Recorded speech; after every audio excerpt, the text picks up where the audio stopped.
back then, there was no such thing as a ring camera. If the ring camera would have been out when I got into a fist fight, it probably would have freed me from all allegations. But because there was no ring camera at the fist fight that took place at the guy's front door, I got accused of a lot of other crimes that I was never able to overcome. And then when you're caught up in the justice system, you're faced with either taking your case to trial or pleading out. Well, back then I didn't know all the statistics that I know now, for African Americans caught up in the justice system, or the state of Florida has a 99% conviction rate. Nothing in life is nearly perfect. You're listening to Creativity Unconfined. Stay tuned to learn about how the arts unlock the doors for those who are imprisoned.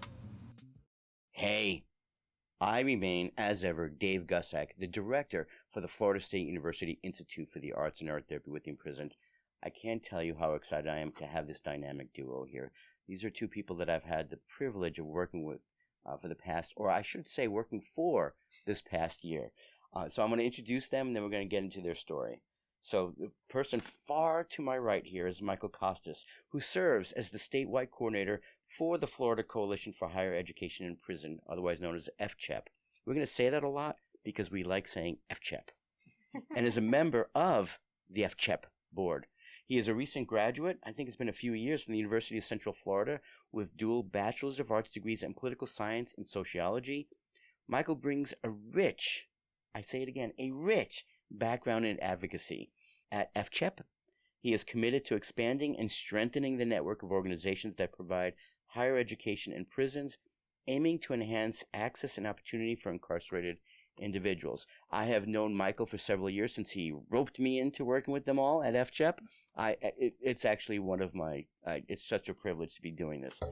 For this past year, I've gotten to know Walter fairly well. The person immediately to my right is Walter Dunn. He's an author, radio host, and advocate for criminal justice reform. He currently serves as the co-coordinator for the Florida Coalition for Higher Education in Prison. That's right, FCHEP. His experience, now this is what brought him here, includes a period of incarceration initiated at the age of 26, where he served 12.5-year sentence. Notably, prior to his conviction, Mr. Dunn held the esteemed position of Director of Admissions at a public university, adding, what we like to say, a layer of complexity to his professional history. Walter's narrative is characterized by a distinctive turn of events. He proactively engaged in self-education, acquiring legal expertise, and obtaining certification as a law clerk during his time in prison, ultimately leading to the overturning of his own sentence. Since his release in 2022, Walter has authored 2 significant books titled Through Innocent Eyes and How to Navigate Through the Criminal Justice System. And if we're lucky, we're going to hear about those books today. That's just so much to unpack here. And we only have 12 minutes. No, I'm kidding. So let us begin. Enough of this. Forget what's on the paper. Tell me how you guys got here. So yeah, I can start.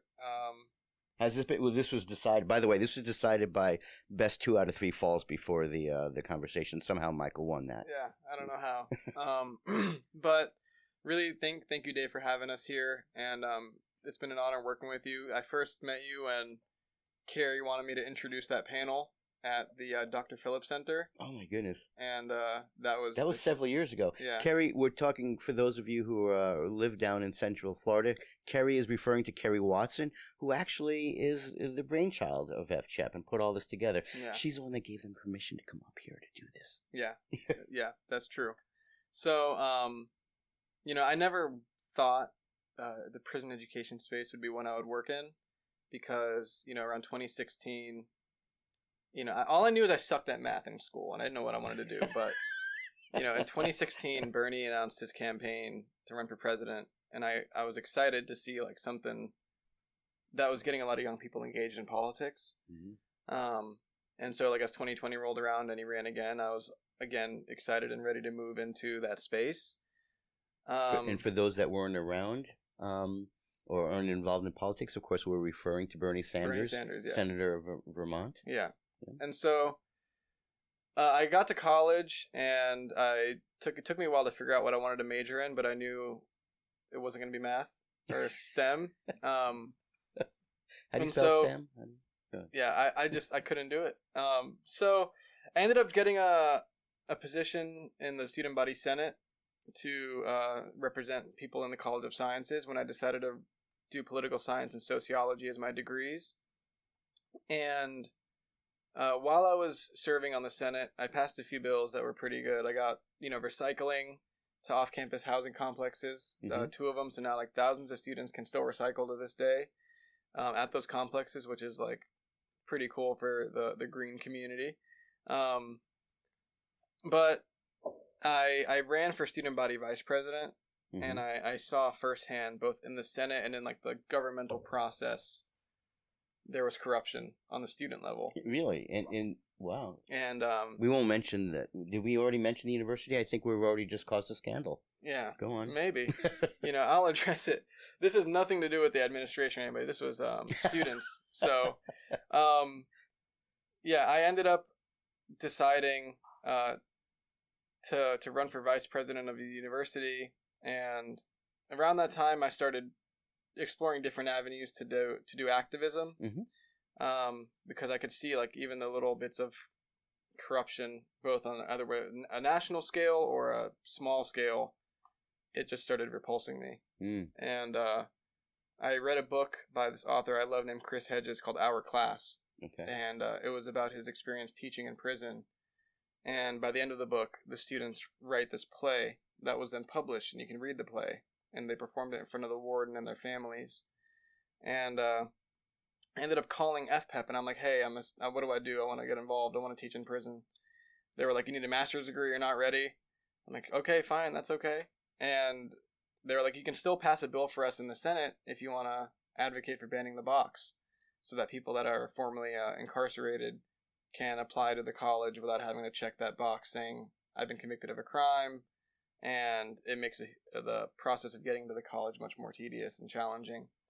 So I ended up landing a little part-time gig with FPEP while I was still a student. And over time, that developed into a full-time role, serving as the program coordinator, which was an immense experience. And lo and behold, I graduated. And, I was told there's a new organization, which is FCHEP. And they're trying to go above and beyond, so I could, try and take my organizing skills that I gathered, while in UCF and apply that to the national or statewide scale. So since then, I've been going around the state trying to get college classes into prisons. Okay. It was just me for a year, so now with Walt on board, we're moving at max capacity speed. It's really going well, and we've been able to reach thousands of people across the state, whether with books or classes. And you're establishing higher education courses in prison, yeah, where they weren't before. Yeah. Or if there are classes there, we're trying to help them out and get more students involved in them. And on top of that, you're also doing books. Was it Books Behind Bars? Books Behind Bars. Yeah. So we donate books once a year, 4 times a year, but once to each quarter of the Florida Department of Corrections, since there are 4 regions. So in September, we have a Region 3 delivery, and we're going to go to 6 to 7 prisons in Region 3, and then in fall we'll do Region 4, and then next year do it one more time. Wow. So that's a little bit about me. I know I went all over the place. But... No, well, all of it, you got there. It was your trajectory. It was good. And then you brought Walter on board, and an entirely different energy, it's wonderful to see the way you two work together and how FCHEP has just really kind of coalesced. So now, how the hell did you get here? Every superhero has to have a sidekick. Yeah, okay. So it's I got a chance to meet Mike well over a year ago, and he was starting in this role, and I had a lot of commitments going on, and there were some things that I needed to clean up, but the opportunity to work with Mike actually presented itself a year ago, and I just wasn't ready. There were some things that needed to take place, and I was able to go through those things to get ready to be able to come on board. I call him Batman all the time. For the record, that Batman needs a Robin, so I'm the Robin. I'm passionate about this work, Dave, because I'm justice impacted. Okay. I'm a person who had never been arrested a day in my life. I had a picture perfect life prior to being arrested for the first and only time in my life, and that experience changed me. And, I worked at a university for 6 years, so working at a school is very familiar to me. Mm-hmm. I worked in the admissions department where we help people get enrolled to further their education, to get advancement in their places of employment. So having that secondary degree would help people have a better life.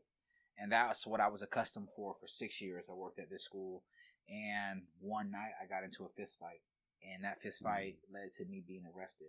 And it also led to me being accused of crimes I didn't commit. And back then, there was no such thing as a ring camera.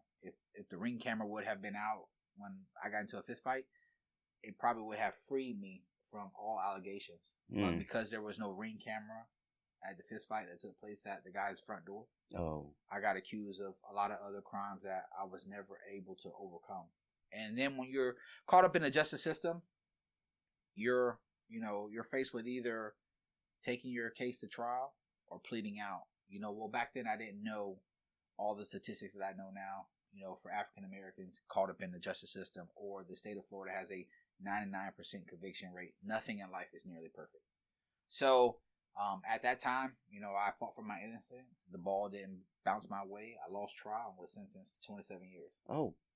So, off to prison I went. And, in my book that I authored, I talk about the first 3 years of my prison being a blur. Elijah Anderson wrote a book about code switching. It's called Code of the Streets. And it talks about in that book about when a person gets placed in an environment, they have to learn how to adapt, or they don't survive. And for me, those first 3 years was about survival. It wasn't about what were the pitfalls of my case, what went wrong in the courthouse.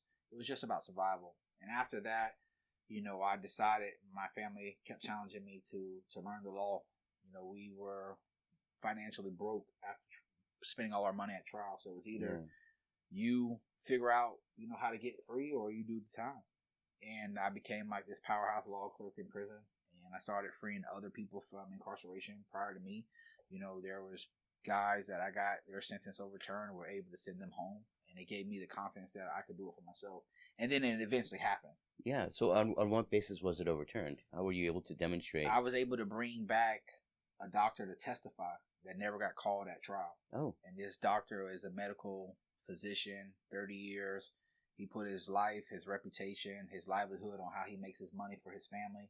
He put it all on the line for me to be able to establish my freedom. And it's unheard of that a medical profession would risk so much for somebody who's incarcerated. And here this guy came back. His name is Dr. Morello. He came back. Give him a shout out. Yeah, shout out to Dr. Morello, because he's the reason why I'm free. He's a big friend of mine. Like, he's a big cheerleader for me. He is like, jumping up and down for all the accomplishments I have now. But more importantly, that's what brought me to this work. To be close to the people I used to be.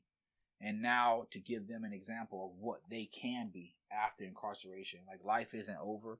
There are a lot of great men and women that are incarcerated for one reason or another. Not all people are bad people. Not all people committed the crimes. But when you're in that population, I become relatable to them. Right. Okay. And that's the biggest effect. Like, when we send other people inside the prison, they give a speech. We're not really engaged. You're just in here to fill our time. But it's a different effect when I walk in and say, this is my DC number. This is where I used to be at. I was housed at 6 prisons all over the state of Florida.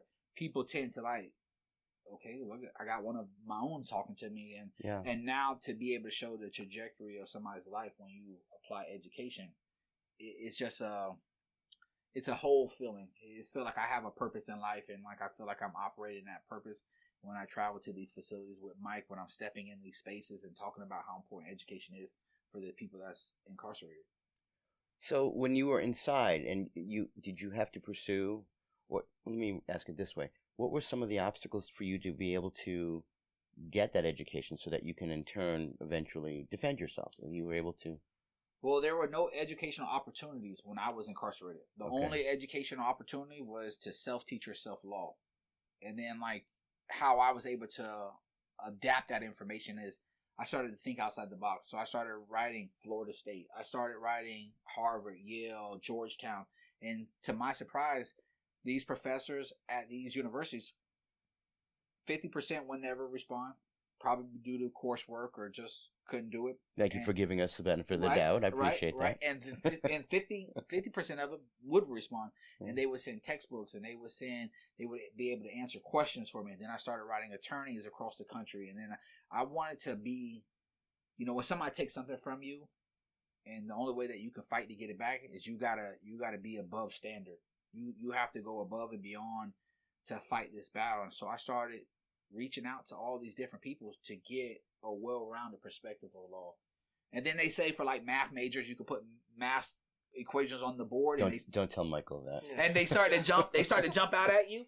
Well, once I started to gather that information, the law started to be able to jump out at me, and I could start to understand it in a high degree. I started to be able to write, articulate it, research it to a great level where I started to apply it on people's cases, and then to see that effect. It really took off for me. And you got out in 2022? 2022. Okay. And so you said you weren't yet ready. You had reached out or you had communicated with Michael. How did you hear about this? I actually got a chance to, and it's so full circle. So when I was incarcerated during the COVID era, UCF offered a class on the tablets. And I was one of the first people to sign up for it because I was writing law. I took an English class, 1101, just to make sure that I could be grammatically correct when I'm writing the court system. So I took this class with the hope of making sure that when I'm writing facially sufficient motions that I don't, write it in a damaging way, that I wanted to make sure that my grammar was on point. So when I took this class, FCHEP is the one that offered the class. Or FPEP, excuse me. FPEP is the one who offered the class.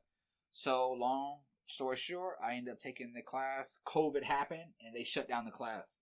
They shut the classes down even though they were on tablet. They shut it down during COVID because the world was not, being able to get in these spaces. So a lot of the instructors who were teaching from school, no longer school became an option. And just for some reason with the Department of Correction, maybe some things happened behind the scenes, but the classes shut down. But I had the certificate from completing this course at UCF. Well, now I became a national speaker. I've spoken at Stanford, DePaul, Michigan State. I've been all over the country speaking about a wrongful conviction. I reached out to UCF and said, would you like to bring me in as a lecture speaker to share my story of a wrongful conviction, be able to intertwine it with academic theories that are taught in the courtroom? They said yes. When I go to UCF and I speak the first time and nothing happens. Dr. Ross from the criminology department brought me in. I got a chance to share my story, and then I went on to my next venues. UCF wanted to bring me back the next year, and now this was under a new professor. And when I was in the talk, it came out that I'm one of the former students that took this class, and it became an exciting time. And then that's where I met Carrie, and then I went home and I was looking through all my old stuff. I found the certificate. I sent it to Carrie, and she's like this makes sense, and maybe it was God sent, and then that's when the opportunity started to unfold about, would you like to join this mission? Okay. And then long story short, I'm part of the mission now. Wow. Oh my goodness. And so give us I don't think we can do this justice, how much work you guys are actually doing. There's so many things that you put together, so many things that you're driving at. I was lucky enough, there were quotes around that, to be in the advisory board meeting this morning. No, I'm kidding. It's a wonderful privilege to be part of this wonderful group of people. There were 13 of us in that meeting. And you first of all, you give everybody their voice, and you let everybody talk about who they are and what brought them there. And it's such a wide mix of people. But then you start kind of step by step, very matter-of-factly, talking about some of the things you've done just over the past quarter. Can you give us a snapshot of some of the things that FCHEP does and all of the things that you're driving towards? Man, that's a loaded question, but I do think this year, at least what happened in the past few months will serve as an example. In the past few months, we have worked with FPEP and Exchange for Change to bring new...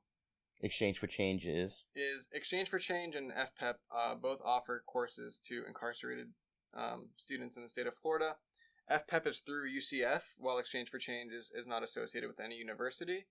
However, FPEP offers continuing education certificates that allows for those students who get those certificates to, upon release, go to a community college and be verified to have taken that course, and will therefore not have to take that when they are released at that school, saving them time and money. But, you know, just this year, I think Walt and I in total have been to like 12 to 15 prisons. Yeah. And in 1 month, I went to NCHEP, and Walt spoke at a university. That's the national coalition. Conference for Higher Education in Prison. Mm-hmm. The week after that, we went to Lowell Correctional. Walt shared a story. And then the next day, we went to Santa Rosa to attend the University of West Florida. We went from Lowell to Santa Rosa. Yeah. Okay. To attend the University of West Florida. Marion was right there. You could have just walked. I know. They had a graduation. Yeah. Okay. All right. And then the next day, Walt went to Polk CI to speak there. Week after that, donate books to 6 prisons in Region 2. All in one day? All in one day. Yeah. And then the next week, we had a panel at Polk CI where Walt and Aya Messina from FPEP and some other folks got to talk about the benefits of, not only just taking college classes, but like staying around the right people inside the prison.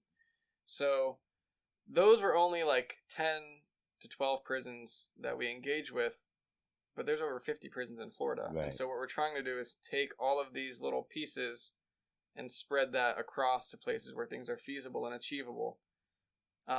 And we're doing that through, coalition meetings, working with reentry organizations, working with any person or group that is trying to bring educational materials into the prisons. So whether it's the art and art therapy with FSU or, University of Florida's Inside Out program with law at Lancaster and Lowell, we're trying to amplify everybody who's doing this work while also developing new programs and overcoming the barriers that are structurally and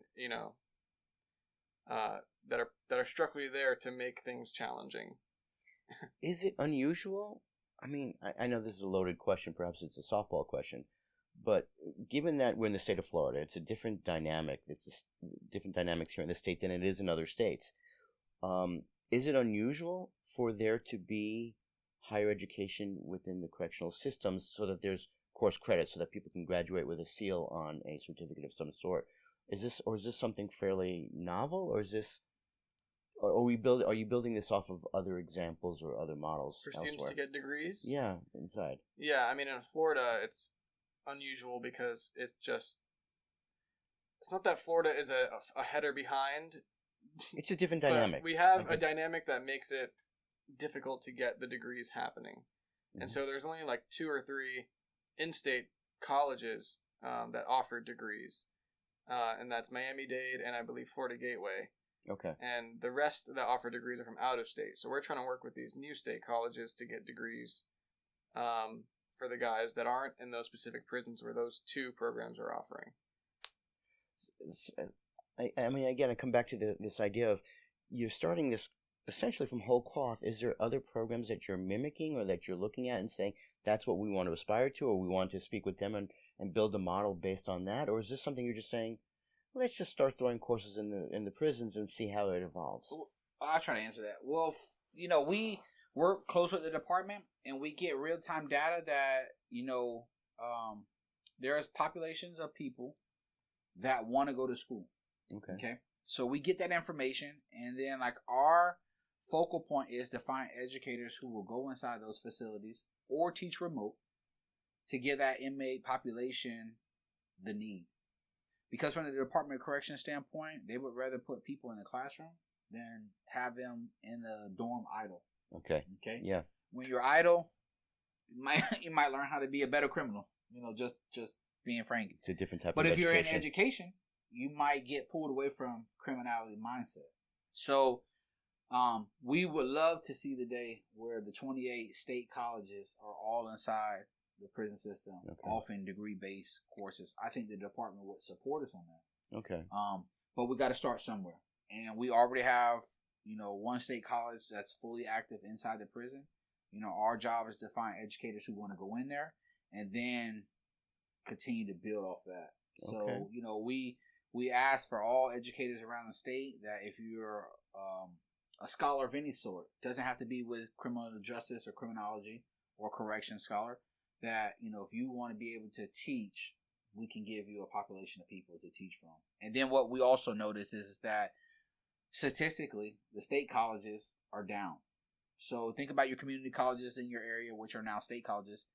They're now going after high school students for dual enrollment to increase their enrollment because they're dropping so far down.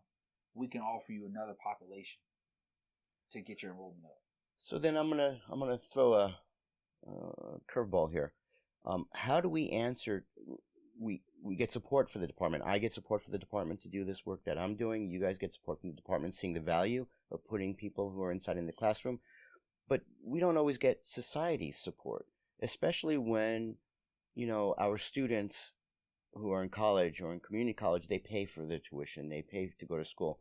And inside the system, they don't. And so there might be some people that say, well, how, should we putting our effort into giving free education for those inside when the prisons are established for this one particular reason? Do they deserve to have this type of support? How would you answer that? I would answer that the one state college that is already inside the prison, those students inside get treated just like a regular student. So we're not making special privileges for them. We're just giving them the opportunity. And then from a society standpoint, ask yourself this. Yep. If the guy who goes serves 10 years and doesn't learn anything, and he comes out and his family buys a house right next door to you, are you going to feel safe that he didn't get any education or no growth or no change in behavior? Or do you feel more comfortable about the guy who was sitting in class and earning an associate's degree or a bachelor's degree, and now his family bought the house next to you and he's out there waving at you? Do you feel a lot more comfortable? So which one are you going to feel comfortable with? The guy who never got anything inside, or the guy who did get help, transformed his life, put criminal ways behind him, and now is reformed and wants to do better? Good. I think most people will go with the safe neighbor. If we frame it that way. Yeah, we frame it that way. Sometimes we don't always. But 95% of the population will get released at some point in time. Good. Okay? That's a statistic. People don't think of that. Yeah, they're going to get out. So are we going to be the society that doesn't want to help them when they're at their lowest? Yeah. The hurdles are already there for employment, for housing, for just to feed themselves. But at least if you meet them where they're at, you can at least make that journey a lot easier for those, because somebody out there, that's their family member. Yeah. And their family member, rather come home to some type of education, some type of job that's already waiting for them, or coming back to be a better criminal. Very good. Excellent response. Thank you. So now, here I am. Obviously, this show is about creativity inside. Now, you've definitely demonstrated your creative talents. You become a writer. You've written about your own experiences. Before I get into why the arts, because that's, again, self-promotion entirely. I'm not ashamed to say that. It's completely self-promotion. But you became engaged in creative expression. Tell me a little bit about that. How did you find yourself writing your story and finding a voice for that and recognizing the need for that type of expression? And then where has that gone for you? Well, to answer that is, when I was going through heartache and pain, I wanted to capture how I felt in real time. I wanted to be able to collect how I was dealing with my pain from losing trial, losing my family, losing my freedom. And I wanted to capture those emotions in real time and put them in words that I would never forget.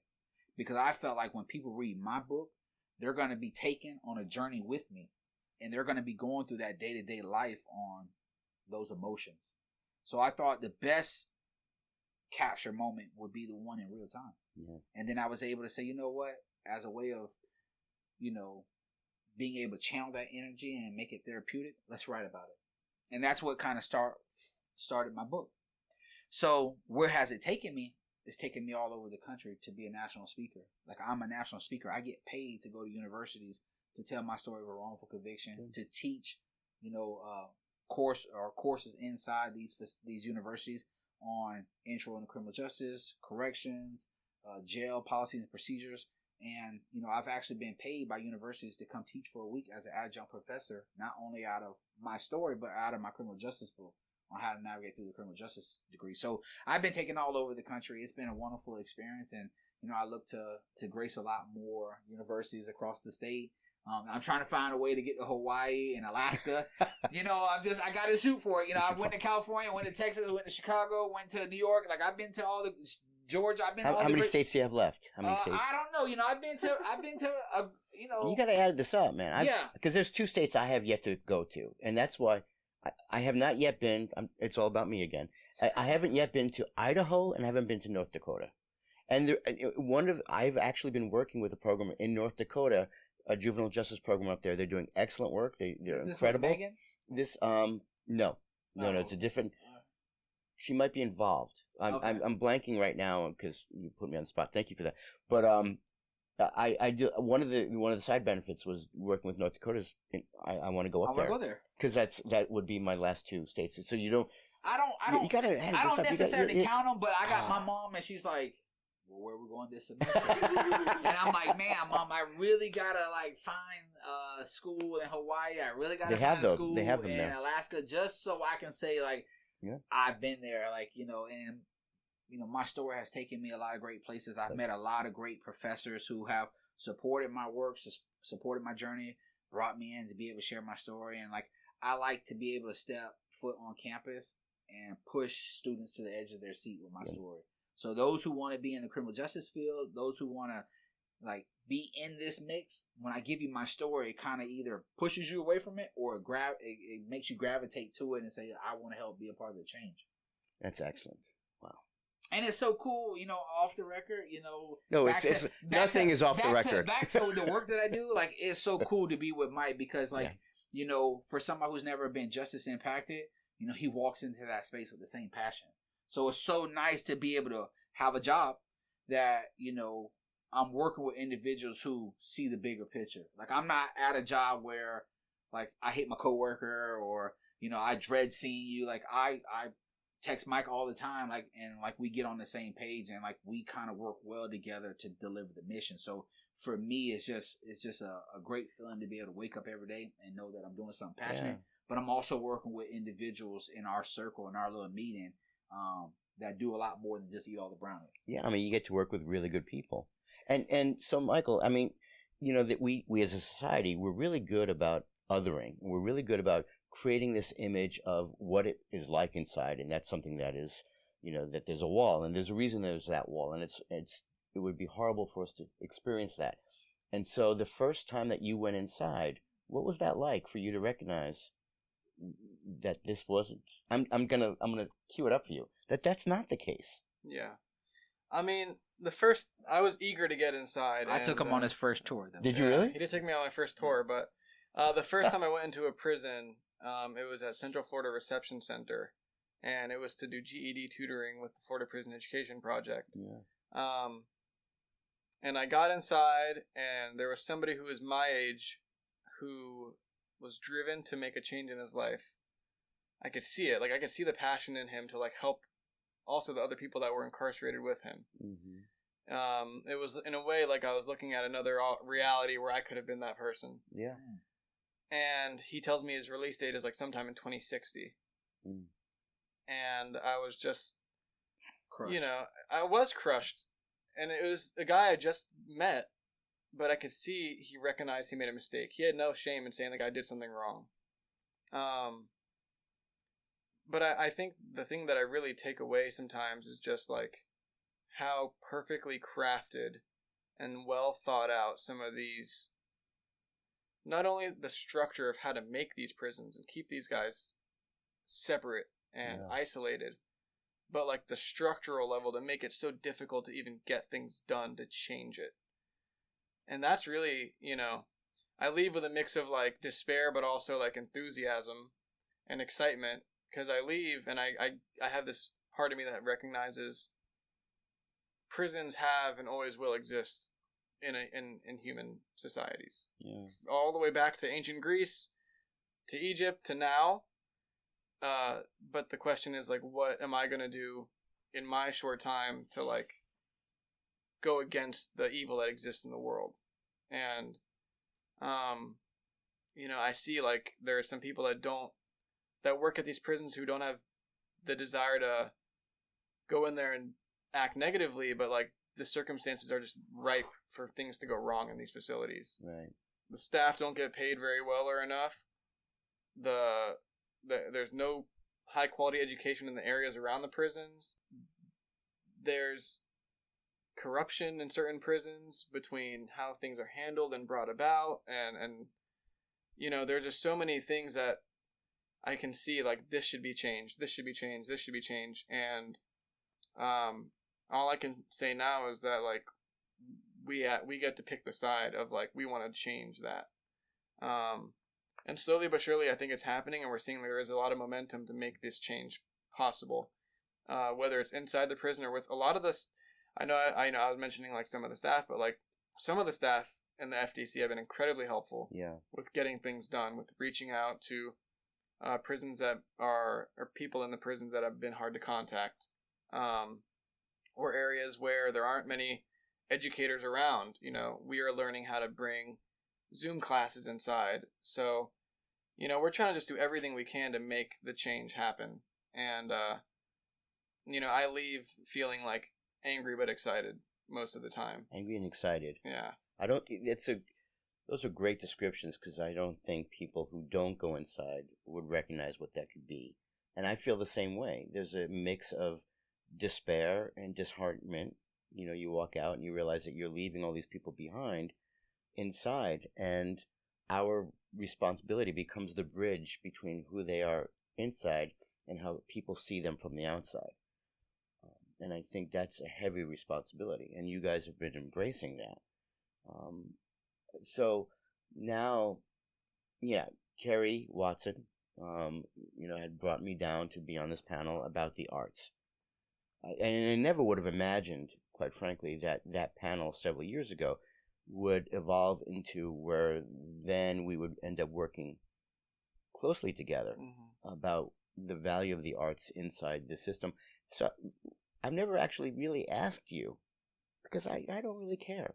No, I've never really asked you, how do you see, and why do you see the arts as a component for what your mission is for bringing higher education inside? What is it that we can do by bringing the arts, which we're not teaching art? We're not art teachers. But how do you see what we're doing helping work with you? So I've been working with Exchange for Change to teach creative writing and poetry in Lowell Correctional Institution, which is one of the biggest, I think the biggest women's prison in the world, or the second biggest women's prison in the world. Yeah, and we're in there as well with our art therapy program, right? Yeah. And last week I went in, and the ladies were, like, writing down, why I write, just something as simple as that, and, like, tears were shed.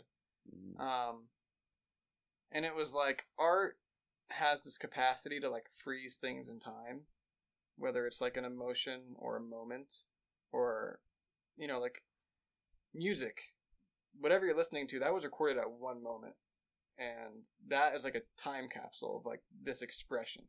That's why you can listen to, like, a heavy metal song that came out 30 years ago and still feel that emotion, because it's transferable.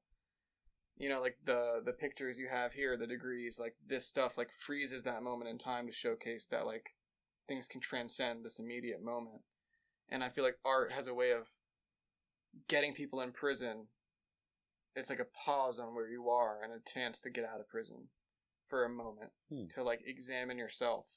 And even if you don't mentally are not out of the prison, you have a chance to look inside yourself and see, how do I fit into here? How do I fit in with these people around me? How do I fit into the broader world? And how do I make sense of that? And in a lot of ways, art is, like, the pathway to do that through almost anything. And so, whether it's, like, with FPEP, Jason Franzik has told me the story countless times, of, like, him teaching an art class, and he has this guy creating this painting, and he's like, Jason, I don't like it. I feel angry, frustrated, blah, blah, blah. And I think the piece sucks. And Jason's like, well, let's see. And he holds up the piece to the rest of the guys in the group, and he's like, what do you guys feel from this? And they're like, angry, frustrated. And they list every, description that individual gave about that piece of art. And, I'll wrap up with that. Like, that just showcases, the complexity of the human emotion. It's so easily accessible through art. And it's just, like, a beautiful thing. And I feel like it unleashes the potential of so many, of anybody, whether it's the instructor or the person getting taught or utilizing the art themselves. You realize I'm going to steal all of that now. That's no longer yours. That was brilliantly said. I appreciate that, and that's quite validating to hear, and I appreciate that. Wrapping this up, I want to know, what do you want to communicate to the listener about what it is you do, what they can do to help, and where this can go from here? I guess, where we want to go is we want to make sure that everybody, man and woman, who want educational opportunities inside our Department of Corrections gets it. You think back to the beginning of society when oppressors, wanted to suppress learning. Yeah. Ancestors fought tooth and nail to be educated. It's sad to know in 2026 that we are still oppressing a population of people from being educated. So, I think, no matter where a person's at, we have over 2 million people that are currently incarcerated in the United States. They should have the right to be educated, because I believe that when you do educate that population of people, it'll change them.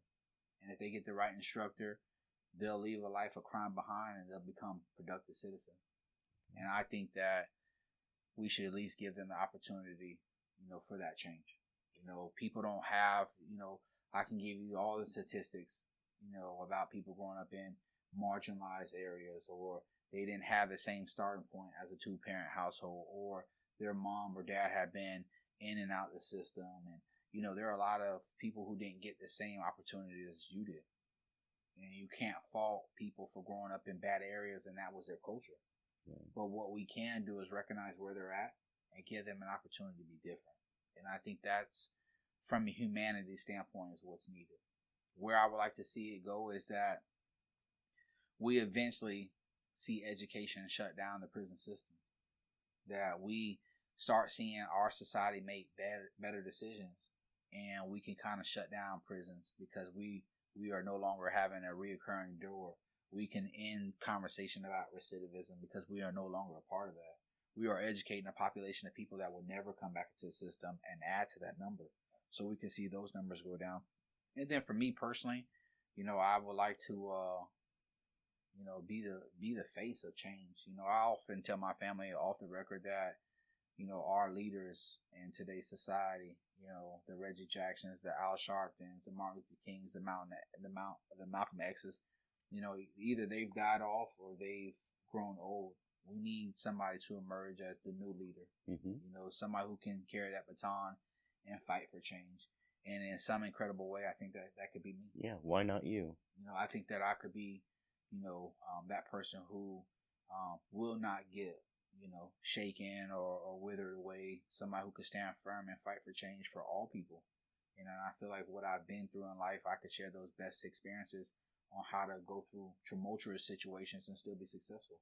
And people need to hear those type of stories, because there's people that are battling in custody, and there's people who are battling outside of custody, right, with barriers and things that they can't overcome. And maybe one day somebody could look at me and say, because he did it, I can too. So I'm just very fortunate to be in a space right now where I get a chance to lay that drawbridge for the incarcerated population. But the future me says that I want to be a national leader where people can come to me and I can help bring change across the United States. Wow. I hope that in some small way this episode helps at least. Yeah. Like that. Yeah. And like for people, if they want to be able to reach me, they can reach me. Most of my work is on LinkedIn. They can just type in Walter Dunn. They can go to Amazon and look at my books. I was going to ask where they can find your books. They can find my books on Amazon. You can just type in Walter Dunn, or you can type in Through Innocent Eyes, or you can type in How to Navigate Through the Criminal Justice System. Those are where you can read, get the material to read it. But more importantly, I want to be the face of change one day. Cool. And I don't want to make that, I want to make that known. I don't want to hide it. Like, I like being that person who can be counted on to bring change, and who's strong enough to go through it. So good. You heard it here. This is just a small episode, and years from now, when he is at the pinnacle, we can say we had him here. We had them both here. We had Michael and Walter here. I can't thank you both enough. I I urge you all to check out fchep.org. Go straight to the website. I'm sorry, did I? fchep.ucf.edu. Sorry, there was a couple of syllables there that I missed. I typed in fchep.org and it was able to get me to you guys, but that's good. So fchep.ucf.edu. We here at FSU don't often say UCF out loud, but we'll make an exception this time. Wow. But, I felt that one. Did you feel that? I felt that one. Ow. Must be something in the tea. But I can't tell you what an honor it was to have you both here. And obviously, it's just such an honor to continue my work with both of you. And I'm learning a great deal from both of you. So thank you so much. Thank you so much. I just want to say this because I've been waiting to drop this, but I always feel out of place when I'm the guy with no hair. So, just I'm not.